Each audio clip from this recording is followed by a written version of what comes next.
grab a Bible. Open your Bible to the book of... It's like you guys knew what I was going to say. We are coming to the end of the book of James. And in some ways, I've been looking forward to coming to the end of James because I'm a little tired of getting beat up all week long. But now it seems a little sad that we've kind of gotten towards the end. And one of the things that we've talked about is James is all about living out your faith practically.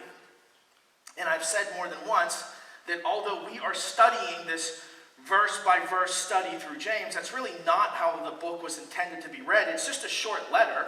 It was intended to be picked up and read the whole way through. So as we come to the end, James has kind of got some themes he's talking about at the beginning, and sure enough, he's going to go back to those things at the end. So you go to James chapter 5, but I want to read you a couple verses from James chapter 1, right at the beginning. James, a servant of God and of the Lord Jesus Christ, to the 12 tribes in the dispersion, greetings. It's the last nice thing he said, right? Greetings! Count it all joy, my brothers, when you meet trials of various kinds. For you know the testing of your faith produces steadfastness. And let steadfastness have its full effect, that you may be made perfect and complete, lacking in nothing. So that's where he started. It's written to people in a trial. It's about remaining steadfast and not giving up, remaining under the pressure even when life gets hard. And he says it's written to the 12 tribes in the dispersion. So what that means is the church has come under attack. We're like in Acts chapter 8 through 12, somewhere in there. And they have scattered. And now there's little home churches, not just all over Jerusalem and Judea and Samaria, but now they're kind of further out. And the gospel is spreading, and James is sending them a letter to encourage them. Believe it or not, this is supposed to be encouraging. Maybe in the Hebrew it comes off as much more loving. But in English, he's kind of brutal, right? But he's saying, while you're hurting, stay there. Be patient. Which is exactly what we want to hear when we're hurting, right? No, 2014 was the worst year of my life, hands down. Christmas 2013, Michelle and I announced that we were going to have our third child. It was this big event, and I hate talking about this because by the first week in January, we weren't having a third child. And she lost the baby, and it was really, really hard. But right before I found out we lost the baby, a family that was loosely connected to our church, it was the church I was at then, had like a 7 or 8-year-old boy who'd been very sick his whole life, and he died, and they asked me to do the funeral, and I said, of course. And a couple days later, I found out that I've lost my own child, and I'm like, wow. And I was really dumb. I thought, well, I have to put on a brave face, and I have to show people, what it means to not be wrecked, which was like the dumbest thing I could have possibly done. So I kind of took my grief and just kind of wrapped it up and said, let me get through this funeral. And we got through that, and about 2 weeks later, our children's church director died. Emily was 31. She was 9 months pregnant. She was having some stomach pains, went into the doctor, and they said there was a blockage, and they went to do surgery, and she died. And they got the baby out. And I get a phone call from some doctor that says, are you Emily's pastor? Yeah. And he's, hey, I want you to know she didn't make it today. And I couldn't even understand what she was saying. So I rushed to the hospital, and there's her husband, Rob, who just a year before, they had a baby who lived 3 days and died. And now Rob's holding this little girl, and his wife's gone. Meanwhile, I'm grieving the loss of my daughter. So I said, well, I'll just kind of bottle that up, and I'll come back to that. And we got through Emily's funeral, and it's March, and this kid, Brian, who'd been coming to church for a few months, was 20 years old, had gotten saved, and was starting to kind of get his life together. And on his 21st birthday, he went out with another friend who gave him some stuff to drink, and they drove headfirst into a telephone pole, and Brian died. And the whole time I'm dealing with this grief of losing my own daughter, and I said, well, I'll just bottle this up, and I'll come back to this, and I'll go deal with Brian's funeral. And I can't even begin to tell you how unhealthy that was, because it took over 14 months to process that grief. And it didn't matter what we were talking about. It didn't matter what I was doing, what I was participating in. The whole time in the back of my mind is my daughter's dead. Why doesn't anybody care? Why are we not talking about that? When is God going to fix this? God, when are you going to do something? Aren't I doing all the things I'm supposed to do? And I read stuff like, count it all joy when you meet trials. And I'm like, I don't even understand what that's supposed to be. At the same time, the church was growing. People were getting saved. They were getting baptized. I mean, we had success by every measurable statistic, and yet I was dying inside. I didn't know how to deal with this. Because that's not how life's supposed to go. That's the problem with a crisis. You don't have a plan for that. You're not prepared for that. You're not ready for that. You're like, this is not how life is supposed to go. This was not in the plan. I don't have a plan B that constitutes dealing with this pain in my life. And I know lots of you are in that place right now. God, I didn't see this coming. I didn't know this was going to happen. I wasn't ready for this. I don't have a plan for this. I don't know what to do with this, and I need it fixed now. That's where we find ourselves in James chapter 5. We've got people who are hiding, running. They've given their life over to Jesus, and they're excited about receiving salvation. Now suddenly, it's illegal. And as James is coming to the end of his letter, he's encouraging them. So let's read verses 7 through 12, and you tell me if you need to go to Bible college to pick up the theme here, if you think this one's pretty obvious. Beginning in verse 7.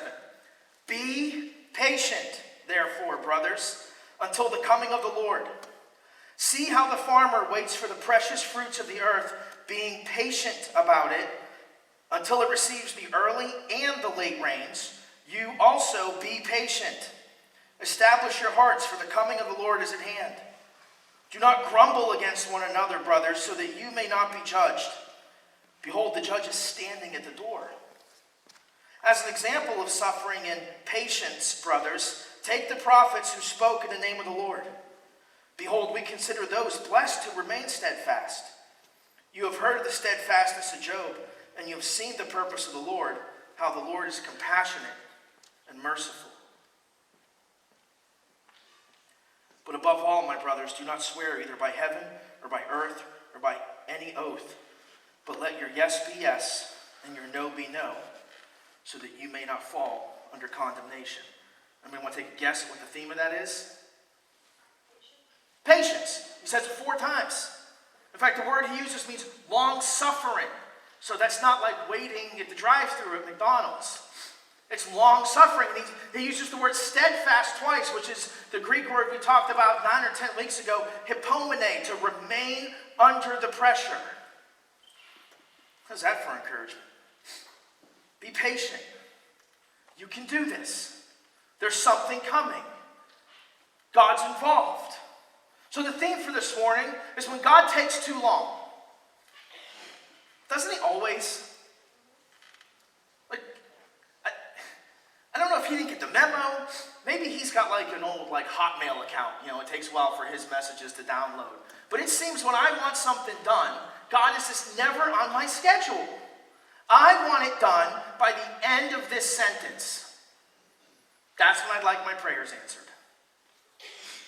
And James says we need to be patient. When I'm in crisis mode, I want to fix it today. When I'm sick, I want to feel better today. When I'm hurting, I want the pain to go away today. When you're dealing with a prodigal child, you want them to come home today. God, when are you going to do something? When are you going to fix this? And when God doesn't fix it when he should, which is now, I like to give him a hand and fix it myself.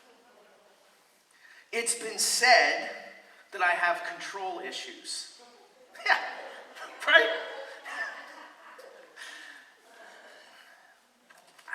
I've got all the control issues. Where are my people with control issues? Put your hands up if you've got control issues. Okay, now just because I like to ruin the car ride home, Put your hand up if you're sitting next to someone who should have put their hand up. Yeah, because the real people with control issues are going, I'll put my hand up when I want to put my hand up. You're not going to tell me. I decide. Yeah, I've got control issues. I want to fix it. When something's wrong, I want to control it. I want to control what's happening today. Because I'm in pain today. So I want to control the present. It's usually where I'm working. But because I'm so arrogant, am I going to drop that? No. I would also like to control the past. And I know what you're thinking. Bob, how can you control the past? Well, I'm such a good communicator. I'm going to tell you later, so you'll listen to the rest of this sermon. And believe it or not, I'm dumb enough to think I can control the future. And this kind of all falls under the realm of my authority in my brain. Anybody else with me? Yeah. Because we're all dumb. It's nice that we're a big dumb family. We work together. We think that somehow, even though God is sovereign, that we can dip our toes into the water of sovereignty and control things. So let's see what James has to say about control. Verses 7 and 8. Be patient, therefore, brothers, until the coming of the Lord. Oh, I don't want to do that. He's got to have better information. And he gives us an example that I don't want to hear. See how the farmer waits for the precious fruit of the earth, being patient about it until it receives the early rains and the late rains. When God takes too long, we try to rush the process. If God won't fix it, I will. If God won't take the pain away, I will. If God won't get involved, well, I'm not as good as God, but somebody's got to do something. And darn it, I'm going to get involved. Because I'm going to get through this. And I'm going to rush it. The problem is, in 2014, I cried myself to sleep for almost 14 nights. Because I couldn't understand why God would let that happen and why God wouldn't heal me. I just wanted it to be over. I just wanted to rush the process so I didn't have to feel the pain anymore. And then James gives us this idea that farmers are patient. See, when stuff starts to grow out of the ground, they don't go dig it up. When a bud appears on a fruit tree, you don't pop it off. Why? It's not ready. You're going to ruin it. Well, that sounds like how I run just about everything. I see a little bit of hope and a little bit of life, and I go after it, and I dig it up, and finally, and now we got to replant and start over because I'm not patient. James says, until it receives the early rains and the late rains. Now, in the Old Testament, the early and the late rains were the affirming of God's faithfulness. God provides early rains to get things going, provides late rains to grow things, and it requires both. It's the idea that God's going to provide, and it's coming, but it's coming over time, and it's not coming as quickly as I want it. So it turns out you can't plant a tree and expect fruit a week later. Even if you're planting corn in the ground where you expect crops to grow in so many months, you can't go out next week and expect to get something from it. James says, establish your heart, really strengthen your heart, set your mind on this. It's going to be a while. That you may see God working and stuff may be happening, but it's still not over.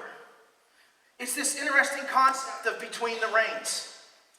You've got the early rains. God is finally starting to do something. He's stirring something up. Maybe the other person is starting to come around. There's this hope. There's this growth. There's this little green sprout sticking out of the ground.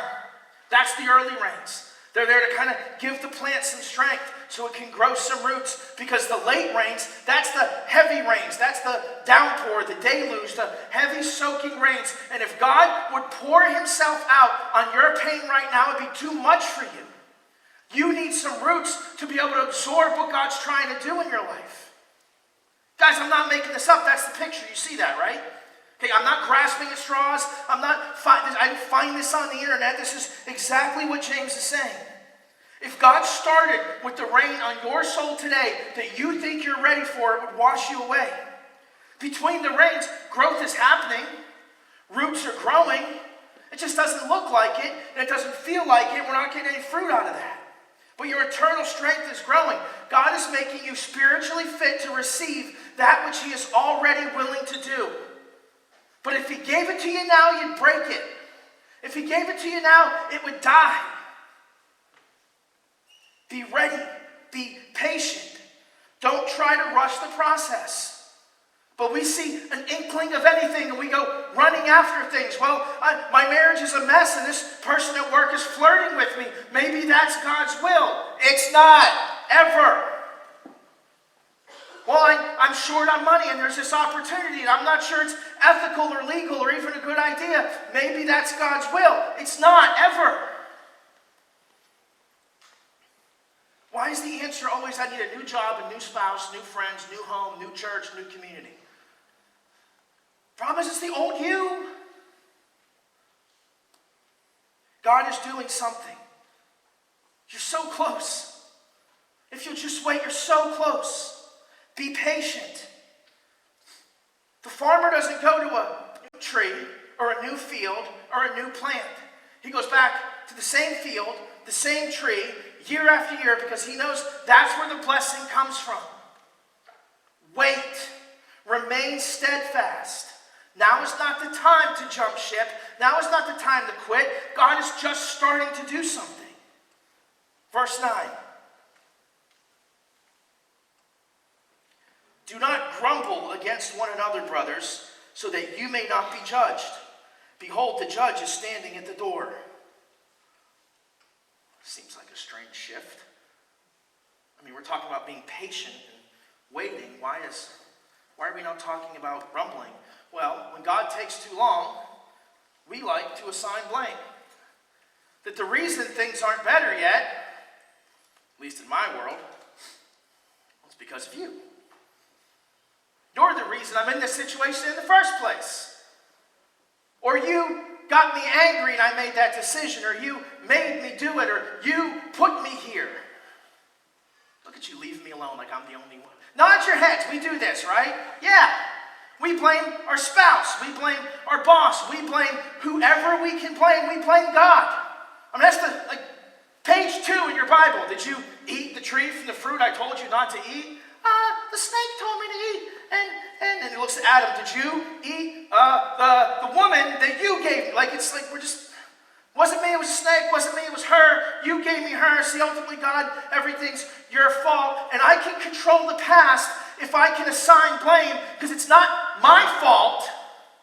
It's God's fault. It's not my fault. It's your fault. It's not my fault. It's my wife's fault. Or, it's my parents' fault. It was the way I was raised. That's an easy one.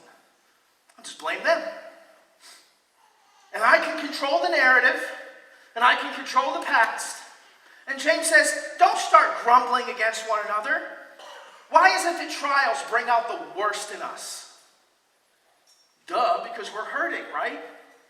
And while I think God is trying to get that stuff out of us, the Old Testament often uses the illustration of gold or silver that's been heated so the impurities rise to the surface and they can be skimmed off. And why, yes, God wants to get that stuff out of you, but He doesn't want it spilling out of you onto one another. Now's the time when you need one another, but now's the time when we like to blame one another and yell at one another and fight with one another. We get tired of waiting for God to do something, and then we start barking at each other. When are you going to help me? Why don't you get involved? Why didn't they do something? Why didn't she say anything? Why won't he stop this? The term grumble means to complain, to blame, to accuse. Our lack of patience becomes frustration with those around us, and then we're divided. And now, not only was I suffering, but now my friends abandoned me, and my wife won't help me, and my pastor won't do anything, and nobody cares about me. He says, don't judge so that you may not be judged too. Listen, for sure, others have caused some of the hurt in your past. Right?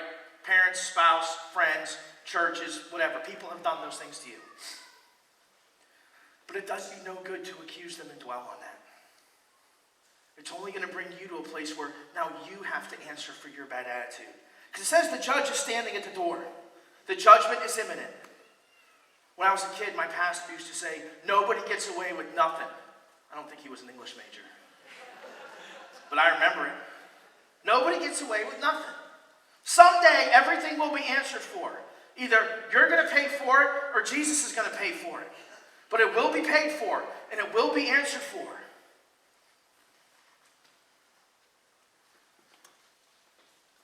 Verse 10. As an example of suffering and patience, brothers, take the prophets who spoke in the name of the Lord. Behold, we consider those blessed who remain steadfast. You have heard of the steadfastness of Job and have seen the purpose of the Lord, how the Lord is compassionate and merciful. When God takes too long, we try to build fences. See, because the idea here is that hurt, and this hurts. So I'm never going to get hurt like that again. That'll never happen to me again. I will never let someone get close enough to wound me like that again. What do you think about making big decisions when you're emotional? Not the greatest idea, right? Am I skipping anything? I think I did. I did. Dang it. It's going to mess me up later. Everybody just rewind. Forget that last 90 seconds. I practiced this, Bob.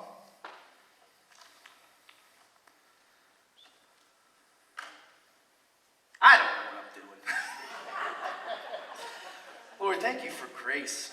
People who love me no matter how bad I butcher this. He says, look at the prophets. So let's talk about the prophets. Let's talk about Ezekiel.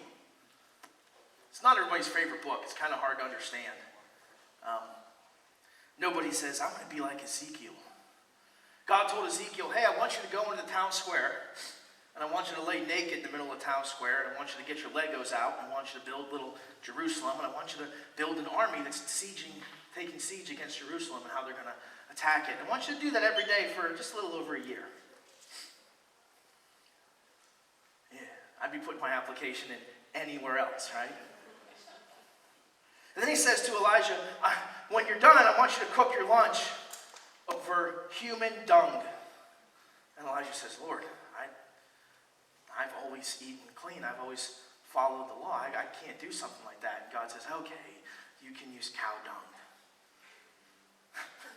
I think Elijah's like, yeah, it wasn't maybe so much the source of the dung that I was objecting to. Elijah had it rough. Then you got Jeremiah, the weeping prophet. God said, you're going to go and you're going to preach to the people and they're not going to listen. And then you're going to preach again and they're not going to listen. But I want you to keep preaching and they're not going to listen. Let me tell you how encouraging it would be right now if, as I was preaching, you guys were talking to one another, or if every week you just left and did whatever the heck you wanted, and none of this made any difference in your life, and God said, keep doing it. Keep doing this exercise in futility. But not only did they not listen to Jeremiah, but they beat him, they put him in stocks, and they threw him in a pit. And in the pit, he's like, oh, go to hell! Like he just kept preaching. And then you have Hosea. God says to Hosea, I want you to be a picture of how I treat Israel. And Israel's like an unfaithful wife that I have to keep pursuing. So Hosea, I want you to marry a prostitute, and she's going to be unfaithful to you, and I want you to keep going after her, and that'll be a picture to the people. What? You know, my problems don't sound so bad when I look at the prophets, right? Suddenly my suffering isn't so awful. And then James says, look at Job. Now, Job's a very long book. It's the first poetry book in the New Testament. It's the oldest book in the New Testament. It was the first book written. Moses wrote Genesis, Exodus, Leviticus, but Job happened sometime in those first 6 chapters of Genesis. It's a very old story about a guy who was very wealthy, and the Lord allows Satan to take from Job not just his wealth, but the ability to earn. And his family. He lost all his children. And his health, he was on the verge of dying. But fortunately, Job had a wife and some friends. Whew. Job's wife said, "Why don't you just curse God and die?" "Thanks, babe. I'd also like a cup of water." And he had 3 friends and 1 jerk who gave him some bad advice. And yet, Job remained steadfast. And Job said things like, "Though he slay me, yet my hope is in him." Job said, "The Lord gives, and the Lord takes away. Blessed be the name of the Lord." And the Lord restored Job after this time of steadfastness, restored his wealth, gave him children, and Job had 140 years with the Lord. Be patient. Be steadfast. James 5:12 seems like another shift. "But above all, my brothers, do not swear either by heaven or by earth or by any other oath, but let your yes be yes and your no be no, so that you may not fall under condemnation." Now, this is going to come as a shock to you, because you've never heard this information before. But sometimes when God takes too long, we try to build fences. It's entirely new information. Now I have to deliver that with the same amount of drama, so here we go. Because I never want that to happen again. See how I did that? I brought it right back. That was pretty good, right? I'm not going to get hurt again. I'm not going to allow someone to hurt me again. I'm not putting myself back in that position. And when we make big decisions when we're emotional, we typically make bad decisions. So James says, don't make these oaths by heaven or hell. Let your yes be yes, your no be no. Let it be conditional. Let it be situational. You're not making a decision for the rest of your life. Listen, now there are good oaths, right? For many of you, one day you stood at the front of a church and you promised to love and cherish and honor and keep yourself only to that person. But hopefully that was a well thought out decision. Hopefully that didn't happen in Vegas at some chapel at 4 a.m. But you probably thought, this is the person I want to spend my life with. And you made an oath when you were thinking clearly. Not when you were in pain. Not when you were in suffering. We make bad promises in pain because we're vulnerable when we're suffering. And James says, just be patient. Don't make a big decision. Don't put yourself in a position that's going to hurt you worse. How many times have you seen someone who's brokenhearted and wounded, or maybe you've done this yourself, and they dive right back into another relationship? We think, what are you doing? That's a bad idea. Or, well, I'm not gonna be with any one person anymore. And they run, they embrace promiscuity, and they find themselves even worse off than before. How many people have we seen in a bad financial position go and make bad financial decisions? Let me help you out here. A bad financial decision today will not make up for a bad financial decision you made last year. It's never a good idea to go to the buy here, pay here place to get a car. If you can't afford a car, you certainly can't afford a car that they're going to charge you 4 times as much for. I worked in the rent-to-own industry for years. Here's what you can afford there. Nothing. Nothing. In 1998, a VCR. Remember VCRs? They were $100 at Walmart. You know how much I sold them for in the store? $600 all day long. $10 a week, $5 a week. You won't even notice. You won't even feel it. Made thousands and thousands. Listen, they are making thousands and thousands. And they're preying on people who make bad financial decisions. A bad decision today won't correct the bad decision from tomorrow. You need to start making good decisions no matter how painful they are. I've seen too many people work hard and lose a job, and then the next job, they're not going to work hard anymore. And they're going to connive, and they're going to get over on the man because the man's never getting over on me again. And then they lose that job too. I grew up in church and going to church as long as I can remember. I've watched people come and go and come and go and come come back and go and come back and go. And people go to churches, and believe it or not, you know that people can go to a church and get hurt by people in the church? It's almost like there's humans there. Yeah. And then they go to the next church and they get hurt. And some of you have been church hopping and church shopping, and what you need to do next Sunday is get up and go back to the church where you got hurt and be reconciled to those people. And maybe the place for you is there, and maybe it's here, and maybe it's somewhere else. But I tell you, where God doesn't want you is sitting in your bitterness and your pain, saying, I'm never going to get hurt like that again, because you come into here or some other church, and you don't embrace community, you don't embrace transparency, you just think, I'm going to church because that's the right thing to do, and you're not experiencing any of the Christian life because you're too afraid that you're going to get hurt again, because you made a promise that I won't let anybody hurt me like that again. It's a bad idea. Let your yes be yes and your no be no. Let it be situational. Let it be conditional. Fences made in pain are all about control. I can control the future. I can control the amount of pain I feel as long as I always or I never. The one I used to do all the time was from now on. When I say from now on, pretty much be sure I'm making a dumb decision. That's it. From now on. Yeah. It never ends with something wise. But we're trying to control the future. So we start putting up fences. We start putting up walls. And then when someone tries to confront us on it, we get defensive. Don't tell me. You don't know what I felt. You don't know my pain. You weren't there. You don't know what I went through. And you're building a fence based on a lie. I have found the future to be incredibly difficult to not just predict, but to control. Everybody with me? Yeah, that's hard to do.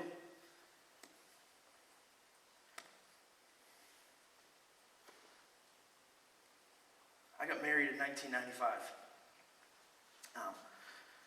to a woman who wasn't very faithful and left me multiple times, and that really hurt. We got divorced in 2003 or so. And coming off that marriage, I met this girl. I think I was 29. She was like 20. And, nice girl, raised in a good Christian home. Had never been kissed before. Was saving her first kiss for marriage. Now, try to imagine the amount of pain I was in coming off a divorce. And I went from a woman who couldn't be faithful to me, who wasn't faithful, to a girlfriend who was saving her first kiss for marriage. And in my brain, I said, God, you're rewarding me for how well I handled that situation. How well I handled it. And I was so happy. In fact, I was happier than I'd ever been. If there's a continuum, and this side is joy, and this side over here is pain.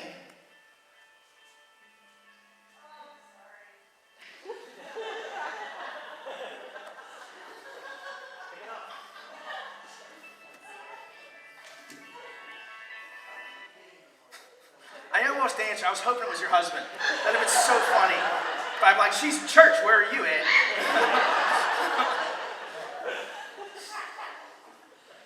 None of this is making the internet. None of this. There's so much editing. I was so sad. And now I'm happier than I've ever been because I have this wonderful reward that God has given me. And then one day she said, no. And she broke up with me. And the pain that I felt was more pain than when I went through the divorce. Because I felt like I'd fallen out of God's favor. And I had missed God's best. And I was hurting for a long time. And I decided, I'm never going to let somebody hurt me like that again. That if this is the furthest you can go in pain, I don't even want to know what was past there. But I'm not going past here. No one's ever going to be able to hurt me like that again. And then a couple years later, I met Michelle. We fell in love. We got married. And I was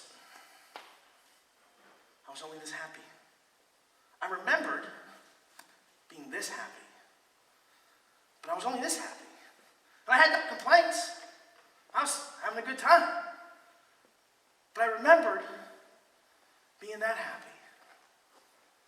And as it turns out, when you set up fences to block out pain, however far you move that fence in on the pain side of the continuum, you're moving that fence back on the joy side. And because I wouldn't allow myself to get hurt, that meant I wasn't loving her enough to experience joy, which is totally not fair to her. I was convinced she loved me more than I loved her. And I couldn't get happier until I was willing to lay this fence down. Until I was willing to say, that was a stupid thing to say. I am going to risk that much pain because I want that much joy. And I can't control the future. And that took a lot of time to process and work through. I've got some serious control issues. I don't know if you guys have picked up on any of that in the last few years. But I still wrestle with wanting to control the past and the present and the future. When God takes too long, we try to rush the process. We try to assign blame. We try to build these fences. 4 times in the passage, James says, be patient. The prophets were patient. Job was steadfast. The farmers were patient. You need to be patient. Surveyed 100 people. Top 1 answer is on the board. What do we do when God takes too long? Be patient. You have to wait. You have to remain steadfast. What's the alternative? There's an alternative. You can complain. You can blame God and others. You can try and fix it yourself. But when you realize that you can't fix it yourself, you're going to come to one of 2 places. You're either going to determine that there is no God, there's no justice, or there's no hope, or that there is a God, but he doesn't care. And that's when people end their lives. That's when someone makes a decision that devastates their family because they're out of hope, they're out of joy, and nobody cares. And they don't want to wait. But the Bible says that God knows the hairs on your head. For some of you, that's easy. The Lord also says he keeps your tears in a bottle. That not one tear has been wasted. That God sees them and God knows them. Can we look back at verse 11 for a second? Behold, we consider those blessed who remain steadfast. You have heard of the steadfastness of Job, and you have seen the purpose of the Lord, how the Lord is compassionate and merciful. God saw, he sees, he knows. He has compassion for your pain. He has mercy for the one who's caused it. And it's usually ourselves. That's his purpose. Compassion and mercy. And you may be between the rain this morning. You've seen a little bit of hope, and you're waiting for God to do something. 2014 was the worst year of my life. It was 16 months long. That's how rough it was. It took a long time to process that pain. You go back to a guy like Job, and he says, naked I came into this world, and naked I will depart. The Lord gives, and the Lord takes away. Blessed be the name of the Lord. We sing that song all the time. It's such a fun song to sing. Blessed be the name of the Lord. Blessed be your name. When the sun's shining down on me, when the world's all as it can be. When there's pain in the offering. When the road's marked with suffering. Can you still say, blessed be your name? That's hard. You give and take away. You give and take away. But blessed be your name. God, I will remain. I will be patient. I will stay steadfast. because I can't fix it and I can't control it. Lord, you've watched me try. But I will trust you. So I'm going to pray in a moment. We're going to sing together. Let's pray.